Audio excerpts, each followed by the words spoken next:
দুটা পৰ্যায়ত নৱেম্বৰৰ 6 আৰু নৱেম্বৰৰ 11 তাৰিখে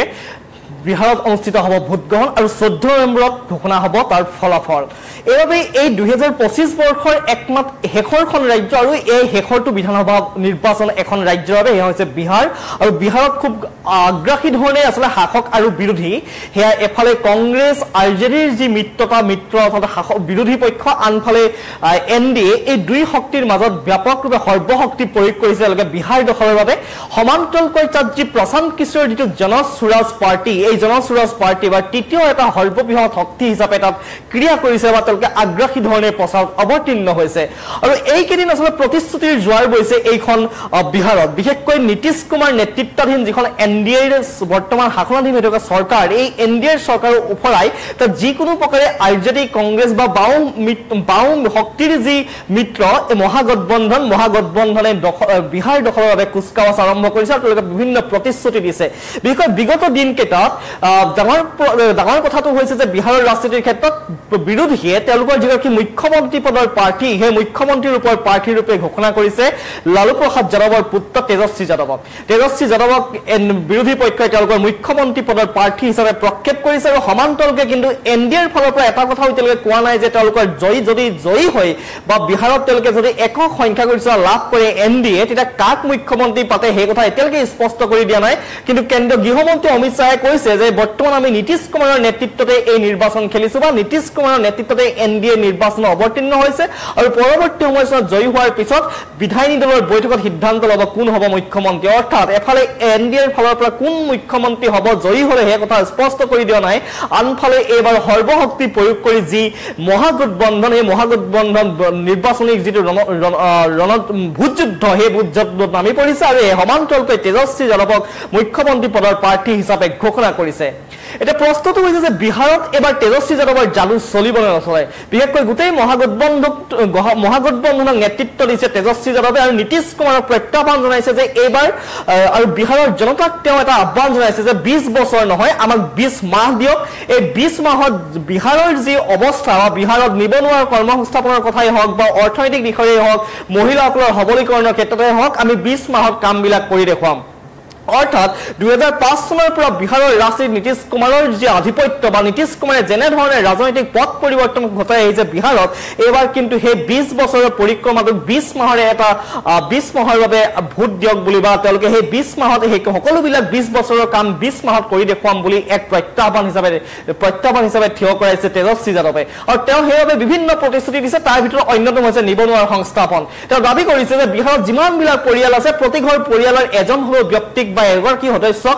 চৰকাৰী চাকৰি দিয়াৰ তেওঁ প্ৰতিশ্ৰুতি প্ৰদান কৰিছে তেওঁ প্ৰতিশ্ৰুতি প্ৰদান কৰে যিবিলাক জীৱিকা দিদি বা যিসকল মহিলা সেই মহিলাসকলৰ বাবে এটা 30,000 টকা মাহিলী বেতন সমান্তৰালকৈ তেওঁলোকৰ চাকৰি পাৰ্মানেণ্ট কৰা বা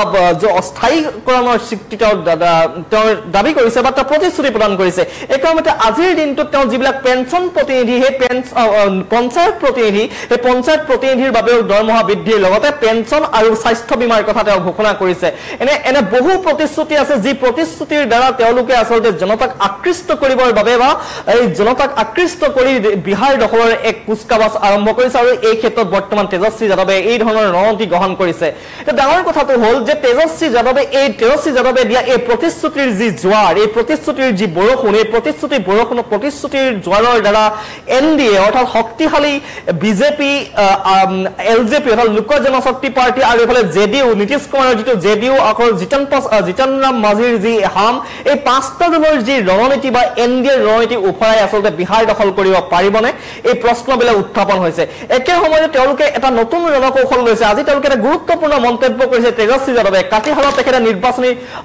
সভা তেওঁ প্ৰচাৰ কৰিছিল নিৰ্বাচনী জনসভাত অংশ লৈছিল আৰু নিৰ্বাচনী জনসভাত অংশ লৈ তেওঁ বহু চৰ্চিত যিখন ৱাকফ সংশোধনী আইন এই ৱাকফ সংশোধনী আইন চৰকাৰ গঠন হলে ডাষ্টবিনত দলিয়াই দিম বুলি কোৱা হৈছে আৰু এই কথাষাৰ তেওঁ ইনে কোৱা নাই ইয়াৰ আঁৰত আছে কিছু ৰাজনৈতিক সমীকৰণ বিশেষকৈ বিহাৰৰ ৰাজনীতিত যে মুছলমান আৰু যাদৱসকলৰ যিটো সমীকৰণ সেয়া খুব গুৰুত্বপূৰ্ণ 90 দশকৰ পৰা এই মুছলিম আৰু মুছলমান আৰু যাদৱৰ যিটো এক ধৰণৰ ৰণনীতি এই ৰণনীতি আচলতে বিহাৰৰ ৰাজনৈতিক যিটো পৰিক্ৰমা বা বিহাৰত কোনে চৰকাৰ গঠন কৰিব এই ক্ষেত্ৰত কিছু সিদ্ধান্ত গ্ৰহণ কৰি আছে সেয়া 1990 চনৰ পৰৱৰ্তী সময়ত বিশেষভাৱে স্পষ্ট হৈ পৰিছিল যেতিয়া লালু প্ৰসাদ যাদৱৰ এক আধিপত্য বৃদ্ধি পাইছিল আৰু সেই সময়ত মুছলমানৰ আৰু যিসকল যাদৱ ভোটাৰ এইসকলৰ যিটো সন্মিলিত প্ৰচেষ্টা বা তেওঁলোকে একপক্ষীয়ভাৱে আৰ্জেডিক সমৰ্থন দিয়াৰ কাৰণে পৰৱৰ্তী সময়ত আৰ্জেডি এক প্ৰবল শক্তিত পৰিণত হৈছিল বিহাৰত কিন্তু পৰৱৰ্তী সময়ত যেতিয়া নীতিশ কুমাৰৰ উত্থান ঘটিলে কৰবাত নহয় কৰবাত এই সমীকৰণ এক প্ৰকাৰ পিছ পৰিলে আৰু পৰৱৰ্তী সময়ত সেকুলাৰ যিটো ধৰ্মনিৰপেক্ষতা নীতি লৈ জেডিইউৰ এটা উত্থান ঘটিলে সেইবাবে মুছলমানৰ কিছু সংখ্যকে ভোট কিন্তু প্ৰদান কৰিলে নীতিশ কুমাৰৰ জেডিইউ এটা প্ৰশ্নটো হৈছে যে এই যি মুছলমান আৰু যাদৱসকলৰ ভোট এবাৰ কাৰ পক্ষত বলিব গুৰুত্বপূৰ্ণ কথাটো হৈছে যে প্ৰশান্ত কিশোৰৰ যিটো জনস্বৰাজ পাৰ্টি এই জনস্বৰাজ পাৰ্টি এবাৰ 40টা সমষ্টিত 40 গৰাকী মুছলমান পাৰ্টিক প্ৰাৰ্থিত্ব প্ৰদান মুছলমান ব্যক্তিক প্ৰাৰ্থিত্ব প্ৰদান কৰিছে একে সময়তে জেডিইউৱে তেওঁলোকক কৰবাত নহয় কৰবাত বহুতে ধৰ্মনিৰপেক্ষতা দল হিচাপে মানি চলে কিন্তু জেডিইউ যিহেতু বিজেপিৰ লগত মিত্ৰতা স্থাপন কৰি আছে এই জেডিইউৱে এখন আসনত প্ৰতিদ্বন্দ্বিতা আগবঢ়াইছে এখন আসনৰ ভিতৰত মাত্ৰ 4টা সমষ্টিতে মুছলমান ব্যক্তিক বা মুছলিম ব্যক্তিক তেওঁলোকে প্ৰাৰ্থিত্ব প্ৰদান কৰিছে অৰ্থাৎ এই নীতিৰ পৰা কৰাত ফালৰি কাটিছে নেকি এয়াও এক প্ৰশ্ন কৰিছে এই যেটো মুছলমানৰ কাৰণে মুছলমানসকলৰ ভোট আদায়ৰ বাবে যেটো চেষ্টা এই চেষ্টা একাৰণে কৰিব লাগিব বিহাৰত এনে বহু কেইটা সমষ্টি আছে য'ত নেকি আসলে এক নিৰ্ণায়ক ভূমিকা লয় মুছলমান ভোটাৰসকলে বিশেষকৈ হিমাঞ্চল বুলি যেটো ৰিজন আছে এই হিমাঞ্চল ৰিজনৰ যি কাটিহাৰ হওক কিষানগঞ্জ হওক এনেকে কেবাখনো 4-5খন জিলা আছে তাৰ যিসমূহ সমষ্টি এই সমষ্টিসমূহত পূৰ্ণিয়া আন এখন জিলা পূৰ্ণিয়া এই সমষ্টিসমূহত খুব গুৰুত্বপূৰ্ণ ভূমিকা লয় মুছলমান ভোটাৰে এই মুছলমান ভোটাৰসকলক আকৃষ্ট কৰিবৰ বাবে হয়তো আজি যিটো মন্তব্য কৰিলে যে ওয়াকফ সংশোধনী বিধেয়ক এই ওয়াকফ সংশোধনী বিধেয়ক দলিয়াই দিয়া হ'ব বুলি এক প্ৰকাৰ মন্তব্য কৰিছে আৰজেডিৰ নেতা তেজস্বী যাদৱে বা মুখ্যমন্ত্ৰী পদৰ প্ৰক্ষেপিত প্ৰাৰ্থী তেজস্বী যাদৱে ইয়াৰ আৰত যে ৰাজনীতি আছে বা ইয়াৰ আৰত যে মুছলমানসকলক আকৃষ্ট কৰিবৰ বাবে চেষ্টা কৰিছে সেয়া খুব স্পষ্ট হৈ পৰিছে আজিৰ তেওঁৰ যিটো নিৰ্বাচনী প্ৰচাৰ সভাত দিয়া যিটো মন্তব্য সেই মন্তব্যটোৰ দ্বাৰা একে সময়তে নীতিশ কুমাৰৰ বাবে বিহাৰৰ ৰাজনীতিত বিজেপিৰ উত্থান ঘটিল আৰু নীতিশ কুমাৰৰ বাবে আৰএছএছৰ ৰাষ্ট্ৰীয় স্বয়ংসেৱক সংঘই স্থান লাভ কৰিলে বিহাৰত এই মন্তব্য তেওঁ কৰিছে আৰু ভাতৃ সংঘৰ্ষ সৃষ্টিত আচলতে আৰএছএছে অৰিহণা যোগাই আছে বুলি তেওঁ কাটিহাৰত যিখন নিৰ্বাচনী প্ৰচাৰ সভা সেই নিৰ্বাচনী প্ৰচাৰ সভাত মন্তব্য কৰিছে তেজস্বী যাদৱে কাটিহাৰ এখন ডিস্ট্ৰিক্ট যিখন ডিস্ট্ৰিক্টত আসলে বহুকেইটা সমষ্টি আছে যিবিলাক সমষ্টিৰ আসলে মুছলমান এক সংখ্যাগৰিষ্ঠ হিচাপে পৰিগণিত হৈ আছে বা তেওঁলোকে এটা নিৰ্ণায়ক ভূমিকা গ্ৰহণ কৰি এই লোকসকলক আকৃষ্ট কৰিবৰ বাবে এনে ৰণনীতি লোৱা বুলি নিৰ্বাচনী বিশ্লেষকসকলে বা ৰাজনৈতিক বিশ্লেষকসকলে ঠাৱৰ কৰিছে এই যেটো ওয়াকফ বিধেয়ক যিখনক লৈ যথেষ্ট উত্তাল হৈছিল দেশৰ নিম্ন সদন অৰ্থাৎ লোকসভা তাৰ পৰৱৰ্তীভাৱে উচ্চ সদন ৰাজ্যসভা তাৰ পিছতো কিন্তু জেডিইউ এটা সমৰ্থন জনাইছিল আৰু জেডিইউৰ যিবিলাক মুছলমান নেতা তেওঁলোকৰ মাজত এখন বিখুদকাৰ জন্ম হৈছিল বা তেখেতসকল নীতিশ কুমাৰৰ ভূমিকা ক্ষুণ্ণ হৈছিল কিন্তু বহুতে ভাবিছিল যে নীতিশ কুমাৰে বিজেপিক এই ক্ষেত্ৰত সহায় নকৰে যে ওয়াকফ বিধেয়ক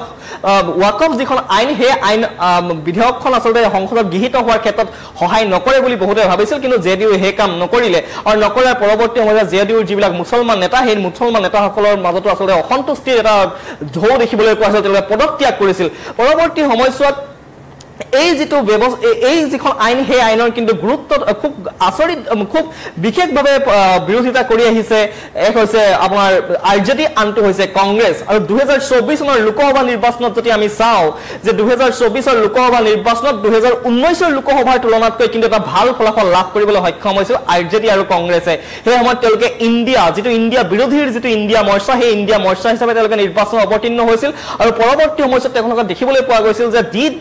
আৰজেডি 2019 চনত এখন লাভ কৰা নাছিল লোকসভা এবাৰ কিন্তু তেওঁলোকৰ আসনৰ সংখ্যা 4খনলৈ বৃদ্ধি পাইছে আৰু আনহাতে 9খন আসনত প্ৰতিদ্বন্দ্বিতা আগবঢ়াই 3খনত জয়লাভ কৰিছিল কংগ্ৰেছৰ প্ৰাৰ্থীয়ে একে সময়তে জেডিইউৱে 16খন আসনত প্ৰতিদ্বন্দ্বিতা কৰি তাৰে তেওঁলোকে 4খন আসনত পৰাজিত হৈ 12খন আসনহে দখল কৰিবলৈ সক্ষম হৈছিল আৰু বিজেপিয়ে 17খনত প্ৰতিদ্বন্দ্বিতা আগবঢ়াই তেওঁলোকে জয়লাভ কৰিছিল 12খন আসনত অৰ্থাৎ তেওঁলোকৰ যিটো গ্ৰাফ সেই গ্ৰাফ যেন কৰবাত নহয় কৰবাত 2024 ৰ লোকসভা নিৰ্বাচনত তললৈ নামিছিল একে সময়তে কিন্তু ইণ্ডিয়া মৰ্চাৰ বিৰোধী মৰ্চাৰ যি গ্ৰাফ সেই ওপৰলৈ আগবাঢ়িছিল আৰু এইবাবে হয়তো এইবাৰ তেজস্বী যাদৱে এক যাদু চলাব পাৰে বুলি ঠাৱৰ কৰা হৈছে আৰু তেজস্বী যাদৱৰ এই প্ৰত্যাহ্বানে হয়তো নীতিশ কুমাৰৰ দুৰ্গ হিচাপে খ্যাত এই বিহাৰত বা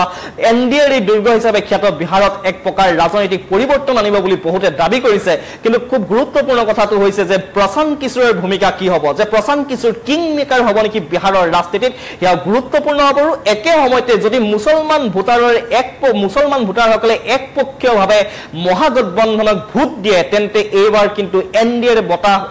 বাবে বিহাৰৰ মস্তত দখল কৰা এক কঠিন হৈ পৰিব কিন্তু একে সময়তে আসাউদ্দিন ওৱেইচিৰ যিটো AIMM দল সেই দলটোৱেও কিন্তু এইবাৰ তেওঁলোকে তাত প্ৰতিদ্বন্দ্বিতা কৰিছে কেইবাটাও সমষ্টিত প্ৰাৰ্থিত্ব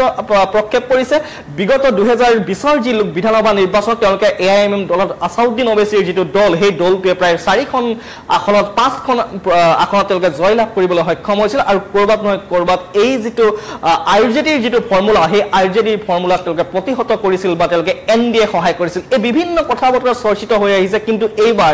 এই তেজস্বী যাদৱৰ প্ৰতিশ্ৰুতিৰ জোৱাৰে বিহাৰৰ ৰাজনীতিত পৰিৱৰ্তন সাধন কৰিবনে নকৰে বা কৰিব পাৰিবনে নোৱাৰে আৰু তেজস্বী যাদৱৰ যাদু চলিবনে নচলে সেয়া হ'ব খুব গুৰুত্বপূৰ্ণ আৰু সমান্তৰালকৈ তেজস্বী যাদৱক যি মুখ্যমন্ত্ৰী পদৰ প্ৰাৰ্থী হিচাপে ঘোষণা কৰিলে